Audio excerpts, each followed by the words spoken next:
Hey, what's up guys? So, ito yung ating i-unbox na Sopern flashlight.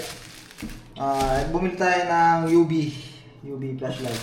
So, ito yun.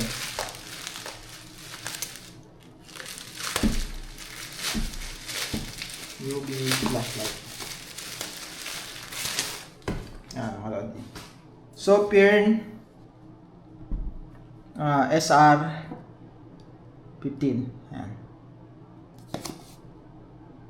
12 watts, 365 nanometers, 2.5 hours runtime. Ito yung weight. And ito yung kanyang full specs. Dimension 130 by 40 by 40 mm. 3 volts to 4.2 volts. Type C, 5 volts, 2 amps. So 10 watts ang input ng charging time. Ng charging rate. 6,000 milliwatts yung intensity ng light. Tapos 12 watts yung maximum na power. Yan. So buksan natin mga lodi. Tingnan natin yung loob. So ito yung laman ng box.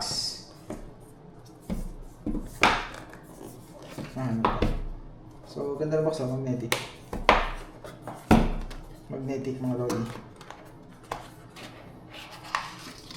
So, ayan, meron siyang cover. Yung kanyang, may tinatanggal doon na yung battery insulating paper. Ayan, sa instruction. Tapos yung kanyang manual.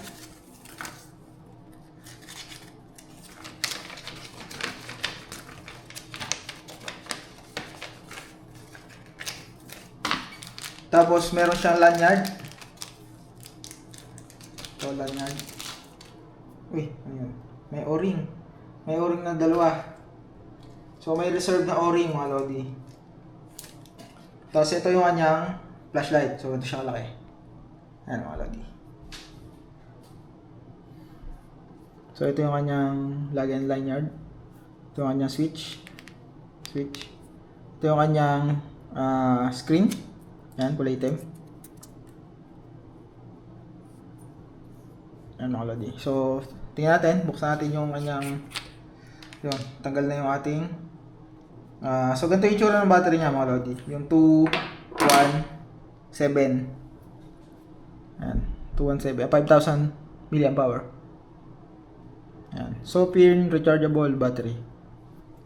So, balik natin yung ating isa. Ayun pa mga lodi. Magnetic siya. Ayan, magnetic yung puwet. Ayan.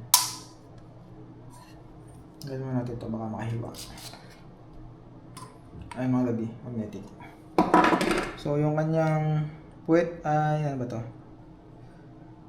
Ay hindi napipihit. So hindi pala napipihit yung itong puwet. Mga lodi yan. So natatanggal tong kanyang clip, ang alam ko. Ayan, natatanggal to. Ito natatanggal. Kung trip mong tanggalin, pwede. Ayan yung clip na to. Pero hindi ko natatanggalin. Diretso tayo testing. So, ito yung battery. Saktong-sakto.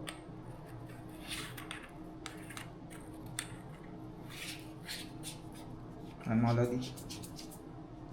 So, ayan. Secured. Tapos ito yung kanyang charging port. Ayan yung kanyang charging port. Maganda yung pagkakagawa niya. Pantay. Dahil sa butas. Testing natin sa Type-C.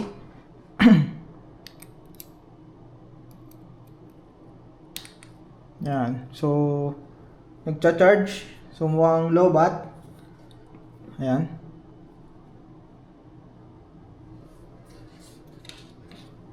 So, tingnan natin kung mabubuhay. So, ang ano nito ay double press yata. Ayan, buhay na. Ayan. So, ayan mga lodi. Kita natin yung ilaw. Tapos, add. Ayan. So, dalawang press yung kanyang pagbuhay. Isang mode lang siya. Dalawang press. Ayan. So, tingnan natin yung pagpatay ng ilaw. Kung may makikita tayo mga kung ano-ano. So, ayan mga Lodi, mukhang malinis yung aking mesa. Ayan. Uy, may mga... Ano to? Oh, humina. Ibig sabihin, uminit siguro. Ah. Oh, dito ang lakas ng reflection. Doon, wala masyado. So, pagka yung... Ang iniilawan niya pala, yung maputi. Ayan. Sobrang liwanag niya. Pero pag dito sa pader, parang wala lang. Ayun, no? Ayun, mga Lodi. Tingnan mo yung kanyang reflection sa LED. Ayan. Yun, no?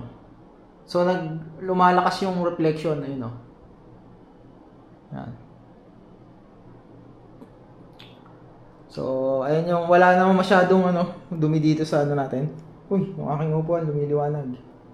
Ayun, no? Nice. Very nice. So, malinis yung natin. Yan nating network rack.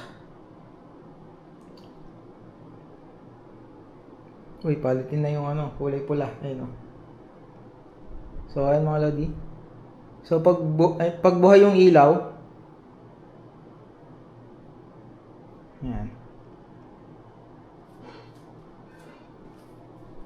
So, bakas ng mga pintura. Ayan mga yan. Ooh. Mag-enjoy ako maglaro nito. Ito yung ating bagong laruan mga Lodi. So, medyo umiinit na yung ating sovereign light. So, yan kulay green. So, ibig sabihin, more than 50% pa yung laman ng battery niya. Patayin na natin at masakit na yung mata ko.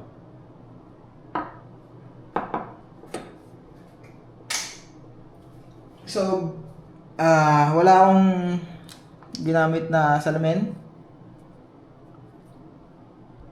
So, ito yung ating sovereign light. Yan kulay itim yung kanyang para doon sa spell para makontrol. Kaya kulay itim yan. So, ayan yung build quality. Maganda yung quality niya mga Lodi. So, ito yung ating sovereign light na flashlight. SR15UV. Caution. Hazard. Avoid eye and skin exposure. Ayan mga Lodi.